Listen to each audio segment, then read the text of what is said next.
welcome, welcome. We would like to welcome you officially to the World Ahead 2024. This is, of course, the 38th edition of The Economist's esteemed Future Focus franchise. My name is Wanao Dobang. I'll be your host for this evening. And we will kick off this event with the Governor's Executive Address. Of course, representing him here today, we have Orefini Honorable, who is the representative governor of Lagos State, and she's a special advisor to the Lagos State Governor on Sustainable Development Goals. As we like to say, we stand on all protocols observed. On behalf of the Governor of Lagos State, Governor Babajide Olushola Sanwo-Olu, who is unavoidably absent this evening, I'm delighted to be here tonight.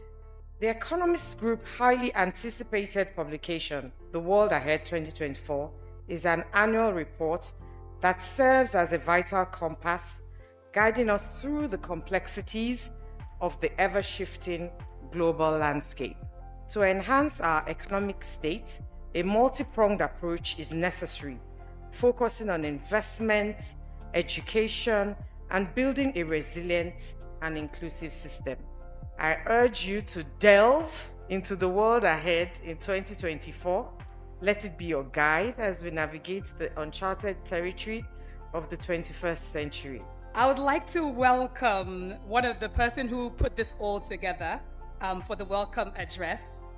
Camelia Oros Saruchis, of course, is the founder and managing director of CT Productions, which is an international media company that represents the Economist Group in West Africa and Asia Pacific. Please give her a round of applause.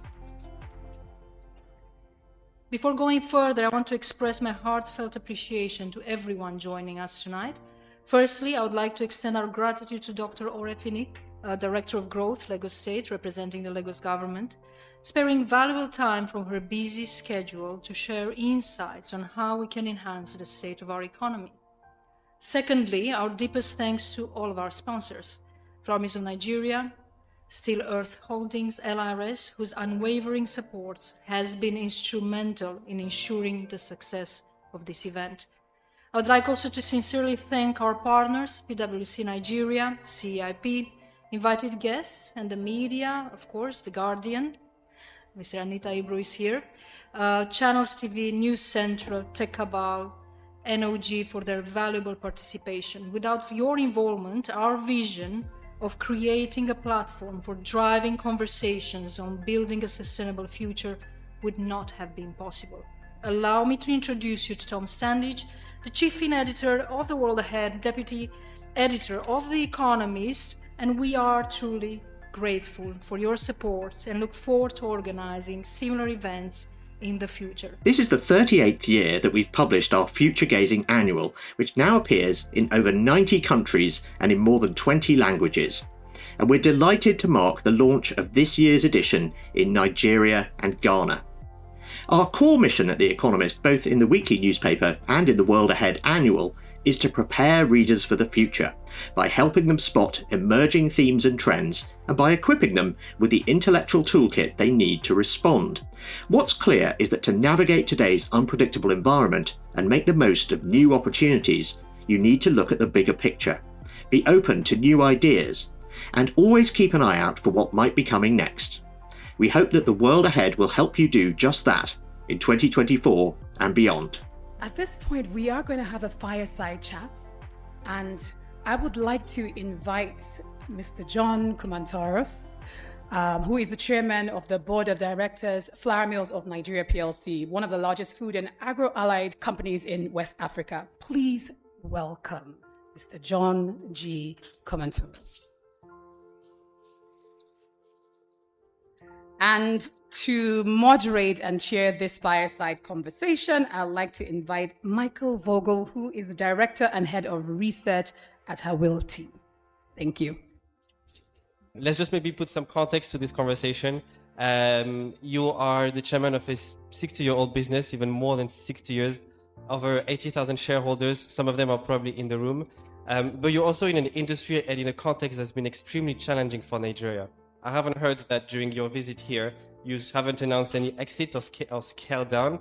So why is the story different for Flour Mills?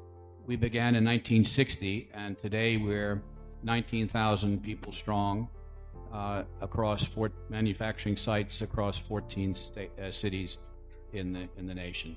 What really confirms the strategy that we've had all along, which is to have a very deep supply chain locally. I mean, you will find as the world moves forward, it's not good enough to do long-range bombing. I think it's a greater imperative that you are closer to the consumer, closer to the markets that you serve, and that you have a very strong and robust supply chain to support it. So, I mean, I can speak for Flour Mill. I think we are even more committed to being in the locality, in the region, in the locality, than and it's proven to be really substantiated our strategy. And I think the country is ready to take off in a very powerful way, because I think the train has left the station. Our next speaker is Oyindamola Lami Adeyemi, who is the executive chair of Still Earth Holdings. She is a trailblazing entrepreneur and business leader whose impact on the Nigerian business landscape cuts across major economic sectors, and she has a career spanning 2 decades. Please welcome Oyindamola Lami Adeyemi. Thank you. As we convene here today under the auspices of the Economists, the World Ahead, we are reminded of the journey ahead for Nigeria, a nation-building journey shaped by our collective efforts and aspirations. I extend my heartfelt gratitude to the Economists and City Productions for providing this invaluable platform, serving as a nexus for Nigeria's leaders to converge and deliberate on the critical issues shaping our collective future. As we look ahead to the significant events of 2024, let us remember that we are the architects of Nigeria's future, knowing that our collective actions today will resonate through the corridors of time and shape the destiny of generations to come. On to our next fireside conversation. I would like to invite Olatubosun Alake, who is the Honorable Commissioner, Ministry of Innovation, Science and Technology. We're obviously extremely honored to have you with us. What is it that you can do at the level of the Lagos state government to actually be more resilient towards these shocks and build a connectivity that can really be risk-proof? All right, thank you very much, and it's great to be here. I admire a lot what Camelia is doing and the team. So, believe it or not, I think since 2010, we've had a significant increase on subsea cables coming into the country. Early 2010, we had 1 cable. Today, we have 6.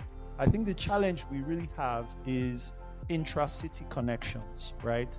And so while we have an overcapacity at the sea, taking all of that service to homes is where the challenge really is. So we've deployed over the past 36 months about 3,000 kilometers, but not just cables, fiber optic ducts as well.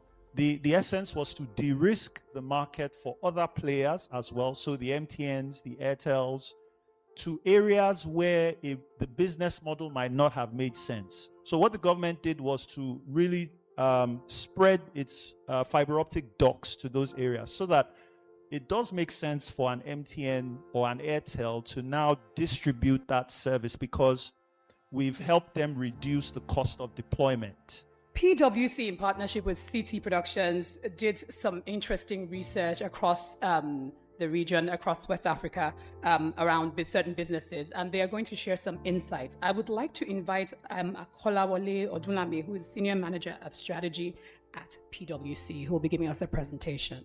It's instructive to note that it is projected that the region will experience a 4% growth, which is faster than the global projected growth of 3.2%. About 5 of the fastest growing economies in the world are going to come from the West African region. Majorly Senegal, Cote d'Ivoire, and Niger. What's happening for Nigeria is, I'm sure we all saw I think it was IMF publication a few days ago that sort of put Nigeria now at the 4th largest economy. It is not because the economy is not growing.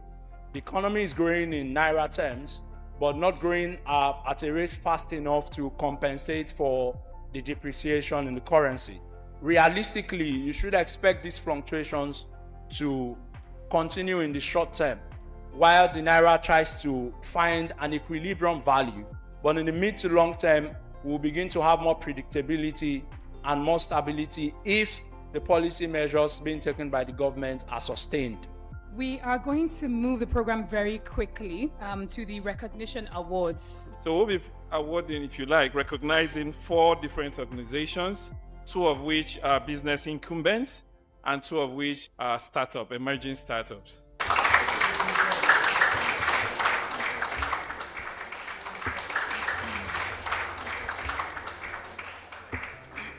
So I'm going to be sharing a poem with you this evening, just to kind of warm the room up a little bit. And so this piece is called History. Thank you, yay, thank you.